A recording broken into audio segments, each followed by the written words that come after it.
Allez, bonjour à tous, j'espère que vous allez bien. Aujourd'hui, on va faire une analyse du marché. On verra BTC dans un premier temps. Ensuite, on parlera des altcoins, du marché US. On verra si on a des setups qui peut s'exécuter. On verra également le BTC, qu'est-ce que j'en pense, si on a des opportunités d'achat, si au contraire on est plutôt dans des phases où on va chercher des shorts. Je vais vous partager tout ça comme d'habitude. Alors du coup, je commence par le BTC. On est toujours dans cette phase de latéralisation où on avait ici créé un range entre deux bornes, on a fait une déviation, réintégration, et actuellement on consolide toujours à l'intérieur de ce range.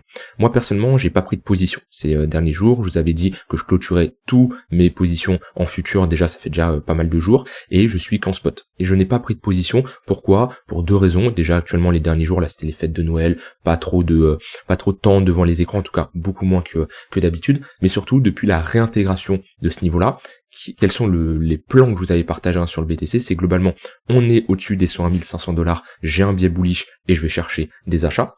On est entre les 101 500 et les 90 000 $, je vais avoir globalement un biais neutre. Donc ça veut dire que je vais beaucoup moins trader parce que beaucoup moins de conviction. Je peux chercher des shorts comme des longues, mais je vais clairement être prudent.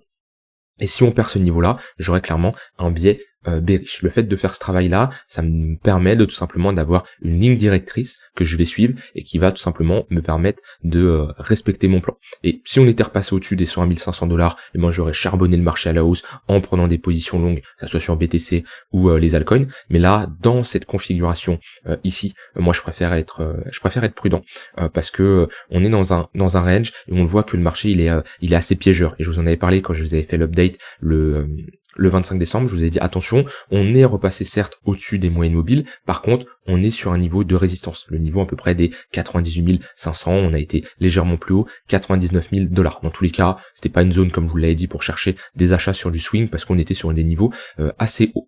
Donc maintenant, à l'heure actuelle, où est-ce qu'on se trouve sur le BTC? Moi, toujours dans une zone qui ne m'intéresse pas. Moi, les zones qui m'intéressent, c'est les extrémités. Et si on est dans un range, la zone idéale pour se positionner, c'est globalement les 91 500 $, voire 90 000 $ si on a ici une prise de liquidité, réintégration. Si on a quelque chose comme ça, il peut y avoir un achat qui s'effectue. Si on a une réaction avant en prenant les lots de ces deux creux, il peut y avoir également un setup d'achat qui s'exécute. Dans tous les cas, on est dans une phase de latéralisation. Le but, c'est de toujours se positionner sur les extrémités opposées. Si par contre on perd ce range et qu'on commence à clôturer et avoir de l'acceptation, c'est vraiment important le mot acceptation. C'est pas juste je vais chercher ce niveau-là et ça y est, c'est sûr à 100% c'est break, on va plus bas. Non, l'acceptation c'est passer plusieurs journées où je suis sur du daily ici, donc au moins 2-3 jours sous le niveau des 91 500 $, ou alors avoir une tentative de réintégration qui est soldée rapidement par un échec en H4 ou en daily, mais on veut voir clairement que en dessous de cette zone-là que j'ai tracé,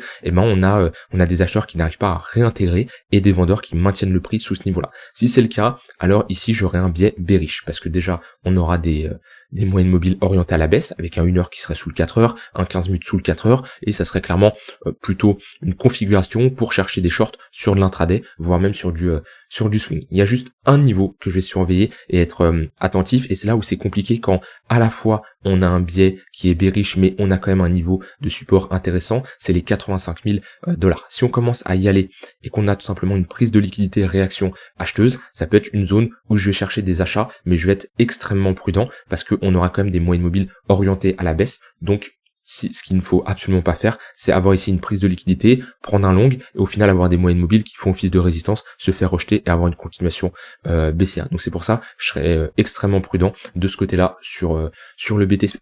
Donc ça c'est un peu mon plan sur ça fait déjà un moment que je l'évoquais, je vous le révoque ici, ça n'a pas changé. C'est pour ça que j'ai pas spécialement pris de trade parce que quand on est comme ça dans ce biais neutre, où globalement il n'y a pas énormément de setup à exécuter, je préfère être méfiant. Je préfère ne pas ouvrir des positions sur les contrats perpétuels. Je suis à 100% en spot et mon but c'est pas de rendre l'argent que j'ai pris ces dernières semaines, ces derniers mois, si j'ai pas de setup et que je n'ai pas tout simplement de conviction dans le marché actuellement. Je dis pas que c'est la fin du bull market, que ça y est, on retourne à 30 000 $. Je dis juste qu'on peut très bien avoir une pause, un top de marché temporaire, faire un bottom dans un mois ou deux et repartir à la hausse, c'est possible. Mais dans tous les cas, il y a une différence entre les contrats perpétuels où je vais être surtout sur des positions court moyen terme que le spot très long terme.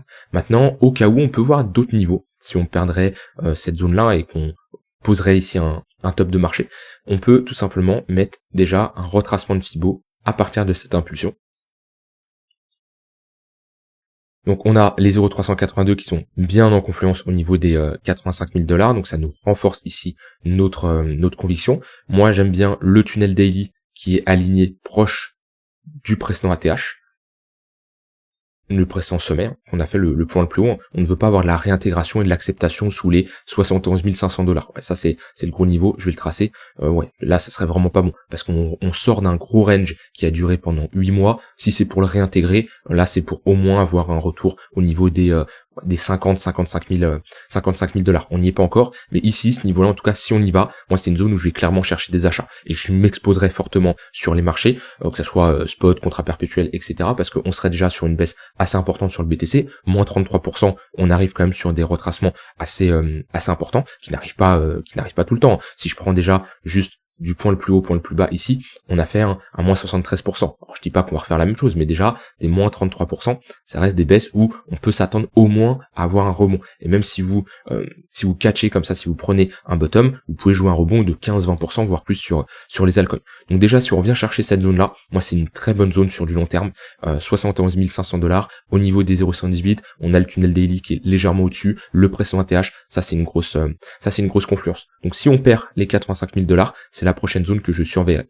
Sauf si vraiment on s'arrête entre les deux dans le tunnel daily, on a ici une pattern de retournement, une réaction acheteuse, où là bien sûr mon but c'est de m'adapter à ce que me montre le marché. Si je n'ai pas ce que je veux, soit je ne rentre pas en position parce que j'ai pas le setup, le scénario qui s'exécute, soit je m'adapte avec ce que je vois en fonction du marché, ce qui me proposera. Dans tous les cas, j'aurai le temps de vous le redire d'ici là parce que on en est loin, d'accord. Actuellement, ça nous donnerait une baisse de moins 20%. Après, le marché crypto, ça peut aller très vite. En une journée, le BTC peut décrocher, perdre un moins 10%, comme demain faire un nouvel ATH. Donc ça, voilà, ça c'est les targets que je surveillerai si on y va dans les prochains jours, prochaines semaines. Là, globalement, vous avez mon plan. Soit on a une réaction acheteuse en dessous des 91 500 $, 90 000 $, je cherche des achats. Si on n'a pas cette réaction acheteuse, prochaine zone 85 000 $, si ça ne tient pas, j'ai clairement mon biais bearish et je chercherai des shorts sur l'intraday et sur du swing jusqu'à revenir chercher cette zone tunnel daily 0,618 où ça serait une bonne zone pour chercher des achats. Et si on a une réaction acheteuse dans les prochains jours et qu'on repasse au-dessus des 101 500 $, biais bullish qui s'active avec ici une grosse probabilité d'aller refaire un nouvel ATH. Maintenant, si, admettons, je me projette, on sait jamais, je pense pas qu'on est sur un top de marché, en tout cas, les probabilités ici, d'un point de vue, ce que je vois d'un point de vue graphique, pour moi, me montre pas qu'on est sur un bottom, que ça soit les funding, que ça soit les spreads, que ça soit la volatilité sur les marchés, que ça soit le sentiment de marché. En général, on pose très rarement des tops de cette manière. Mais admettons qu'on soit sur un top, et qu'on rentre dans pas spécialement un bear market de 2 ans ou de 1 an, mais un retracement un peu plus profond, je trace un Fibo. On voit déjà qu'on a nos 0,382 qui sont en confluence parfaitement avec les 0,118. Donc là, on a une bonne confluence, 71 500, 72 000 $ pour avoir une réaction acheteuse. Si ce niveau ne tiendrait pas et qu'on réintégrerait le range, une zone intéressante pour se positionner, 0,118 de Fibo au niveau des 50 000 $. Et j'ai fortement du mal à voir un BTC aller beaucoup plus bas que ce niveau-là. Pourquoi ? Parce qu'on a également le coût de production du BTC. Si je me mets en daily ici, hop, s'il veut bien s'afficher.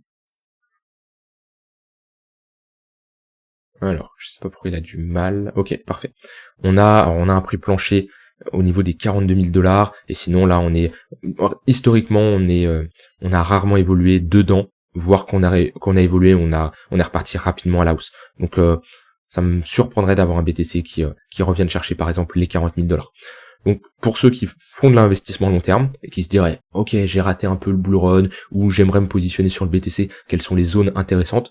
Première target pour potentiellement réaccumuler 70 000 $. Deuxième target, pas une target où on doit aller, mais une target qu'on doit se fixer pour rentrer en position. Et la deuxième, c'est globalement la zone des 50 000 $. Je dis pas qu'on va y aller, mais le but c'est toujours d'avoir un scénario, une hypothèse de travail au cas où on y va, pour ne pas être devant le fait accompli, ne pas savoir quoi faire, ne pas savoir réagir. Donc voilà, ça c'est vous avez mon plan là sur BTC, que ce soit sur du moyen long terme. Si je parle un peu plus sur du court terme, globalement on a un 15 minutes qui repasse baissier sous le 1 heure. Donc globalement les pullbacks dans le tunnel 15 minutes sont des opportunités de short. Maintenant attention, quand on est autour de ce niveau-là, on est quand même sur un niveau de support, parce que jusqu'à preuve du contraire, on est toujours dans un range et globalement on cherche des shorts sur l'extrémité haute et des achats sur l'extrémité basse. Donc éventuellement si on a un pullback dans le tunnel 15 minutes et qu'on a un setup de short qui s'active, pourquoi pas chercher des shorts, mais ici si on est trop bas, attention à ne pas chercher des shorts proches d'un niveau de support, parce que le but c'est d'avoir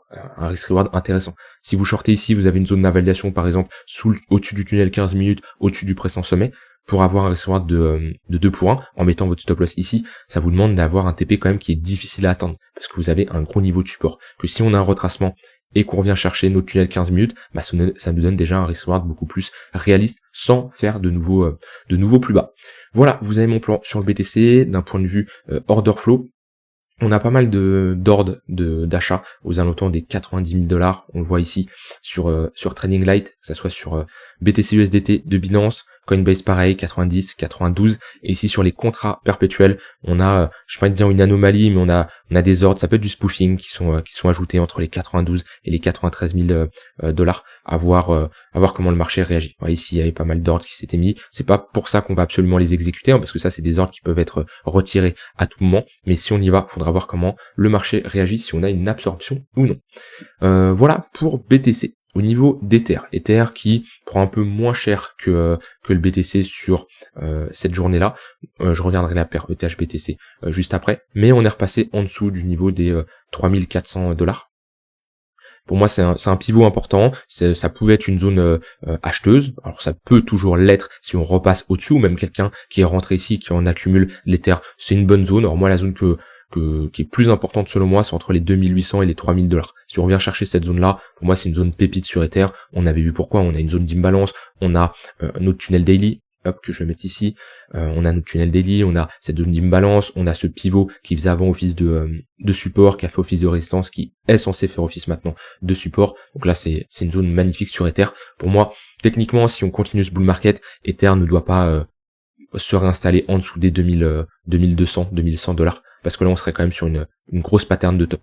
Et on serait surtout dans un gros range long terme. Et ça serait la première fois qu'on a Ether qui rentre dans un range pendant aussi longtemps. En général, vous voyez, les précédents ATH, on les a break. Donc, ouais, pour moi ici, on ne doit pas s'installer ici. Déjà, repasser en dessous des 2006, 2007, on réintégrerait un gros niveau, ça serait pas spécialement bon, mais repasser sous les 2100, ça serait vraiment pas bon sur Ether, d'un point de vue long terme, voire même d'un point de vue très très long terme. Si je regarde sur du plus court terme, on avait rejeté, comme je l'ai dit, les 3400 $.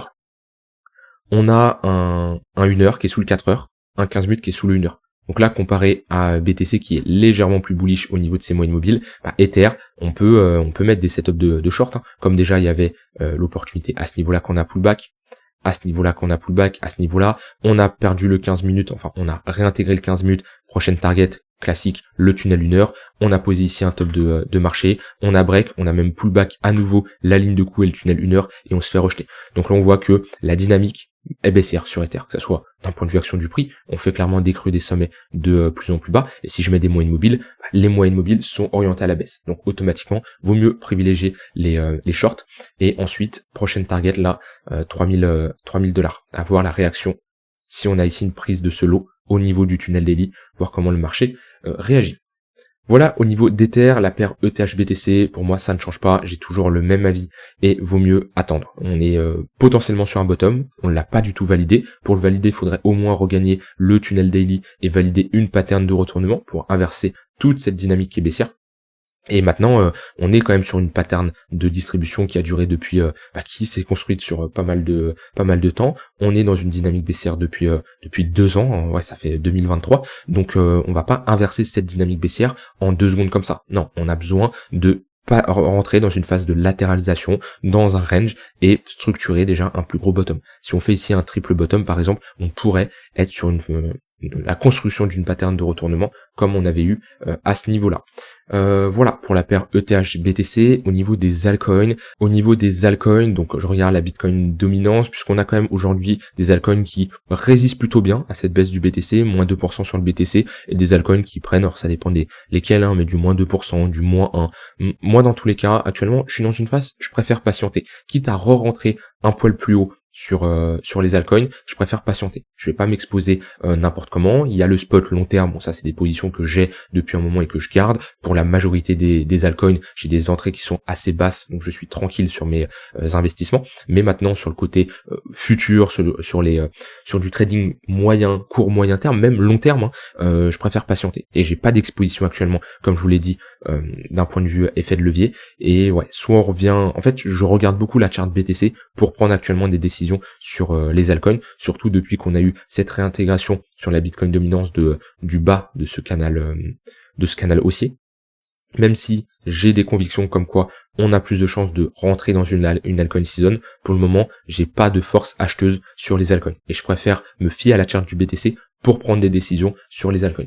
Maintenant, ceux qui veulent trader, je vais vous dire la même chose que je vous dis assez souvent, prenez les altcoins les plus fortes. Ouais, ici, j'ai un outil qui me permet de répertorier en weekly, en monthly et ici en daily la performance des altcoins dans le top 20 ici de CoinMarketCap en haut et dans le top 20-50 de CoinMarketCap en bas. Et ça me permet de tout simplement savoir quelles sont les altcoins les plus fortes du mois, quelles sont les altcoins les plus fortes de la semaine et de la journée. Ça me permet tout simplement de prendre des décisions beaucoup plus rapidement en me positionnant potentiellement sur des altcoins qui sont fortes.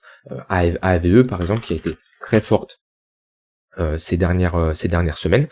Magnifique rebond sur les $280. Si on y revient, ça peut être une bonne zone pour chercher des achats. Par contre, sur AVE, on ne veut absolument pas perdre le niveau des $280. Pourquoi? Parce qu'on repasse sous un niveau de support, on aurait ici une structure de top de marché, et pour la première fois depuis un moment, on passerait d'une dynamique haussière, avec des creux et des sommets de plus en plus haut, à une dynamique baissière avec ici des creux et des sommets de plus en plus bas. Donc AVE c'est une altcoin qui est forte, mais potentiellement ça peut être une altcoin qui est faible. On en a parlé, AVE ça fait 2-3 semaines que j'en parle, ça fait un moment où je vous dis clairement les pullbacks dans les moyennes mobiles, tunnel 1 heure, tunnel 4 heures, c'est des opportunités d'achat. Et il y a de la perf à faire sur ce genre d'altcoin. Maintenant si on rentre ici et qu'on se trompe et qu'on prend notre perte, eh ben on l'accepte. Mais les gains qu'on a réalisés dans le passé doivent largement compenser les pertes. Parce qu'on peut pas se permettre de prendre des petits gains ici, et là une grosse perte. Non, là c'est qu'il y a une mauvaise gestion du risque. Donc voilà, à voir, à AVE en tout cas pour le moment, on est plutôt dans une phase de pause. Techniquement, un range précédé par une dynamique haussière,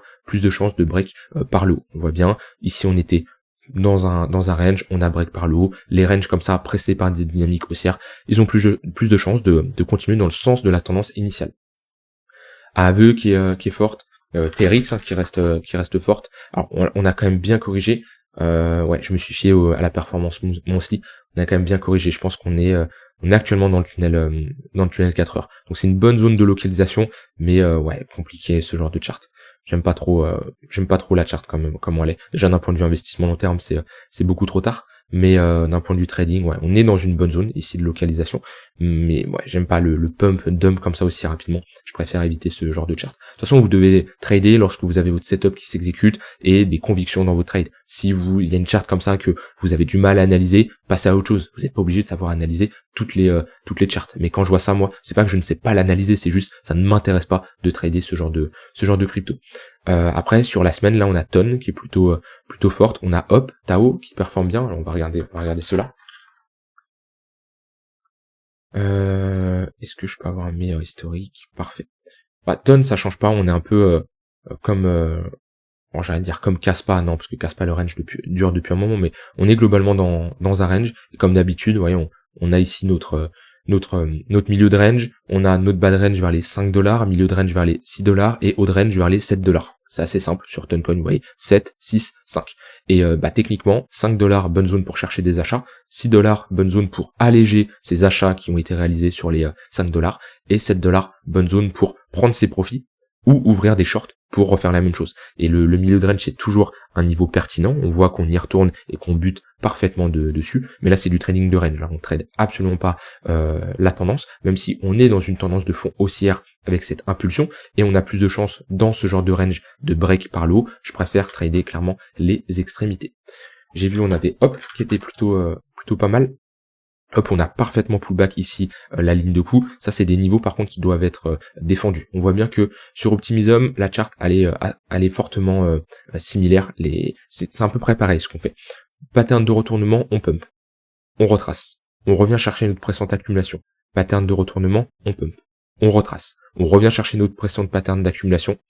on fait une nouvelle pattern d'accumulation, on pump. Donc là maintenant, ce serait bien d'aller faire un nouvel ATH et de ne pas réintégrer. Parce que si on commence à s'installer, réintégrer ici déjà, c'est un premier signe quand même de faiblesse. Logiquement, on veut de l'acceptation. Ici on break, on veut de l'acceptation. On veut pas réintégrer ce niveau-là.